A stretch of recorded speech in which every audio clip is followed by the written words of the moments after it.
The story opens with an introduction to the team of 4 paranormal investigators. Michael, the veteran leader with a haunted past. Sarah, a skeptical yet curious researcher. David, a tech expert fascinated with folklore. And Jessica, an empath sensitive to supernatural energies. They arrive at the Legg family's ancestral cabin, nestled in the dense Adirondacks, where Douglas Legg disappeared nearly 50 years ago. The air is thick with mist and the scent of pine, setting an eerie tone as the sun dips behind the sprawling trees. As the team sets up their equipment, they are briefed on the haunting local legends. Whispers of a forest spirit, an ancient guardian that protects its realm by leading intruders astray, dominates the conversations in nearby villages.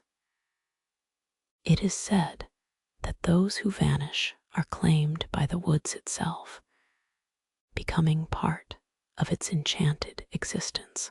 The investigators are drawn by the mystery, but remain wary of the dark woods surrounding them. Their first night is filled with decisions on how to proceed. Tension rises subtly among the team as they discuss their strategy, reflecting their different beliefs about the supernatural. Despite the looming dread, they are determined to uncover what really happened to Douglas Legg. Believing the truths of the forest could hide more than just folk tales. The second chapter finds the team exploring the trail where Douglas was last seen. The path is narrow, flanked by imposing old trees with low-hanging branches. The air is unusually still, silent except for the sound of their footsteps crunching leaves underfoot. Jessica pauses, feeling a chilling presence as if the forest is alive, simmering with unseen energies. Her unease grows as she shares her feelings with the others. David, equipped with a spectrum analyzer, picks up troubling frequencies, hovering just beyond the human ear's capability. The sounds resemble whispers, not constant, but recurring. Skeptic Sarah finds this intriguing, but remains unconvinced of any supernatural cause. Michael scans the surroundings, and his flashlight catches shadows darting through the underbrush. Yet, when investigated, all seems normal. They stop at a clearing, an unnatural quiet settling around them. Here, Douglas's disappearance is said to have occurred. The investigators feel a thickness in the air, a resistance, as if resisting their presence. It's as if centuries of secrets are layered among the leaves and soil, making each member acutely aware that they are trespassers in this ancient realm. The third chapter delves deeper into the team's night investigation in the clearing. As darkness falls, they set up infrared cameras and motion sensors around the perimeter. The forest shifts in tone under the moonlight, becoming an entirely different realm.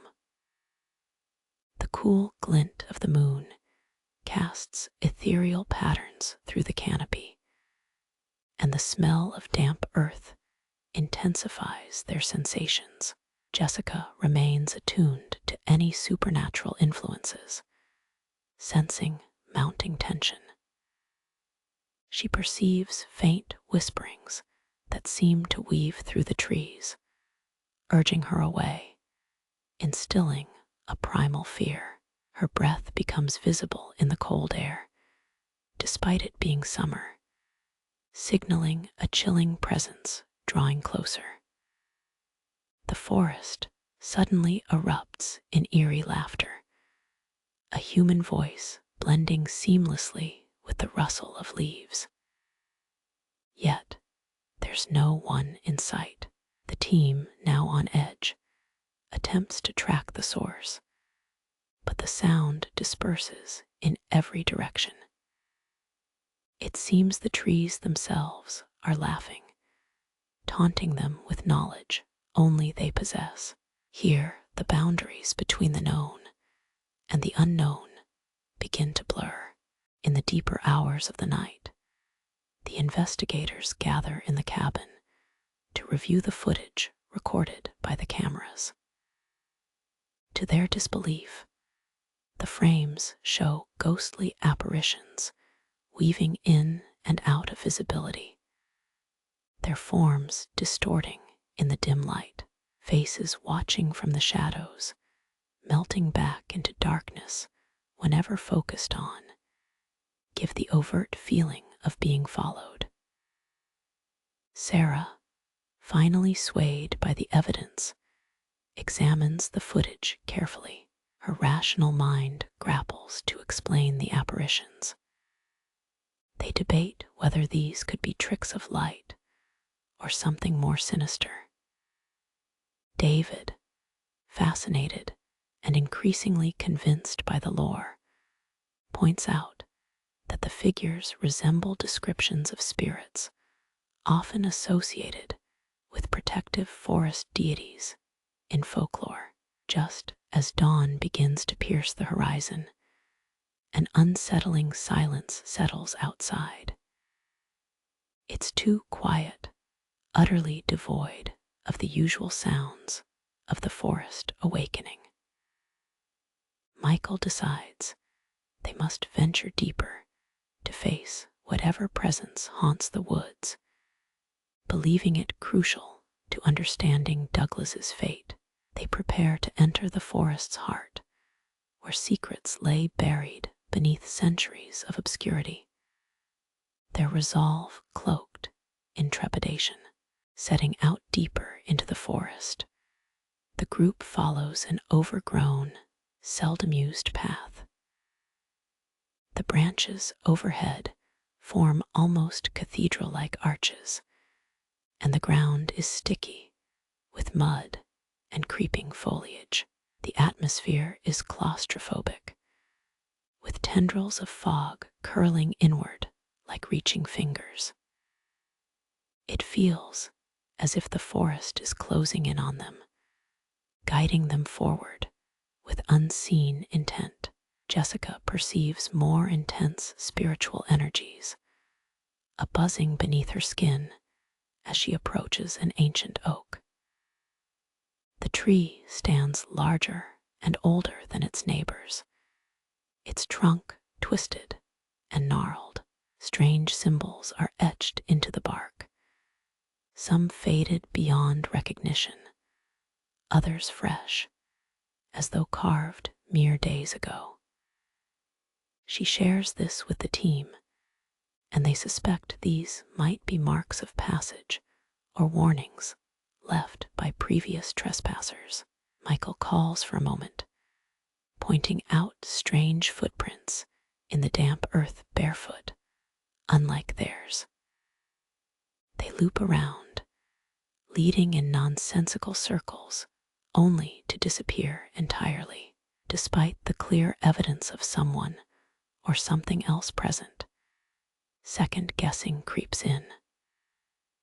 The dangers of the deep woods weigh increasingly, for whatever resides here seems determined to mislead and confuse. A guardian of secrets left untouched. The atmosphere becomes increasingly oppressive as they plow further into the wilderness. Every snapping twig and rustling leaf seems amplified, echoed by unseen figures moving parallel in the thicket. The investigators are tense, their resolve shaken by the forest's seemingly conscious machinations. Sarah breaks the silence, admitting she's now convinced of a supernatural presence. A chill races down her spine, a result of both fear and the undeniable sense that they are being watched. Invisible eyes weigh heavy on their backs. Her earlier skepticism crumbles as distant memories from childhood stories about forest creatures rise ominously to the surface. An abrupt break through the trees reveals whatever the forest has kept hidden. Before them lies an abandoned village, small huts reclaimed by nature, their roofs collapsed under heavy foliage. The eeriness is compounded by the silence that envelops the site, more profound even than the quiet of the woods.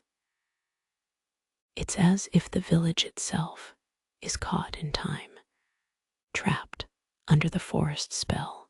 The overwhelming realization hits that whatever truth the forest holds might not be about Douglas alone, but of those who once lived here, never to escape. As the team explores the eerily silent village, tension crescendos. Inside one of the crumbling huts, they discover relics of past life, a rusted tin cup, a child's toy partly consumed by earth. Jessica, moved by an inexplicable melancholy, feels an emotional pull, as though these items whisper stories of those they once belonged to. David uncovers a journal near the fire pit, its pages miraculously preserved. The entries speak of a small settler community led off by the woods or into madness. The last writings are frantic, describing a dream call that led their children away. The parallels with Douglas's disappearance are palpable, causing a collective chill. It seems the village's children, too, were lured by the forest, adding layers of horror to their findings. The team is deeply unsettled by these revelations. Michael suggests that discovering the village is no accident, believing forces beyond their understanding are guiding their journey. As dusk leans in with even longer shadows, they brace themselves to venture further, navigating through nature's consuming grasp. The truth buried deep within these woods remains both an enigmatic lure and a beckoning threat. As twilight falls, casting the forest in deepening shadows, the team presses onward, drawn by an inexplicable force. The path narrows further and becomes more treacherous, winding like a serpent around ancient stones half sunk in the forest floor. The chill in the air bites deeper than the night itself warrants, a phantom chill that seeps into their bones. Jessica, sensing an overwhelming presence, stops abruptly. Her breath condenses visibly as she senses a convergence of energies near an old stone circle. Here, the forest feels alive, awash with colors of impossible iridescence in the shadowed light of dusk. A sense of being watched intensifies. Whispers of the lost seem to sing through the leaves, imploring them to unravel the tangled web of time. Michael, feeling an odd, mesmerized attachment to this place, leads the team into the heart of the circle. They stand there, silent and expectant, knowing some revelation is imminent, yet time seems to stretch beyond ordinary comprehension. and each feels isolated, as if drawn into their own past, into spectral echoes of the forest's intricate secrets. Within the stone circle, the air becomes thick with a shimmering mist that appears almost liquid, a ghostly brilliance painting the surroundings with an ethereal glow. Suddenly, the forest sounds are replaced by a low, rhythmic chant reverberating through the air.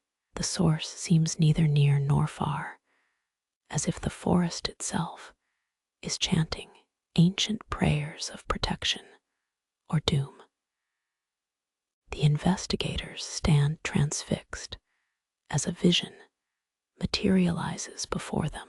They witness the disappearance of Douglas Legg, not by force, but by choice, lured by something unseen yet inviting. The vision shifts, showing the village children drawn away in the same ghostly embrace of the forest. The realization hits that the forest welcomes its lost children into its fold, a sinister haven to those who seek or are sought. As the vision fades, Jessica collapses from the emotional overload, and the others gather around her, struggling to comprehend what they've witnessed. The overwhelming truth is undeniable. The forest retains every child that has wandered under its spell, and the fearsome allure of this knowledge tightens its grasp on the team. With this knowledge, they face the decision of documenting what they have learned, or ensuring no others follow the same path. Bearing the weight of their newfound knowledge, the team retraces their steps, leaving the forest's heart behind. Their demeanor is haunted, faces pale from the burden of their revelations. Even the forest's withdrawal into its usual silent shade feels like a departure, as if it has shared too much. As they journey back to the cabin, their minds swim with the chilling knowledge of the forest's promise. Sarah writes feverishly in her notebook, determined to record the details before the clarity fades. Her once skeptical gaze now holds a depth of belief, intertwined with fear of what horrors still remain hidden. Back at the cabin, they discover their equipment inexplicably destroyed, wires twisted and metal embedded into the wood as though clawed by an unseen force. The intrusion serves as a stark reminder of the forest's pervading, while ever looming stronger than temporal intrusions. With their evidence compromised, the team faces a dilemma: whether revealing the undeniable danger that the forest poses will save lives, or should it stay protected, cocooned from the razors of progress.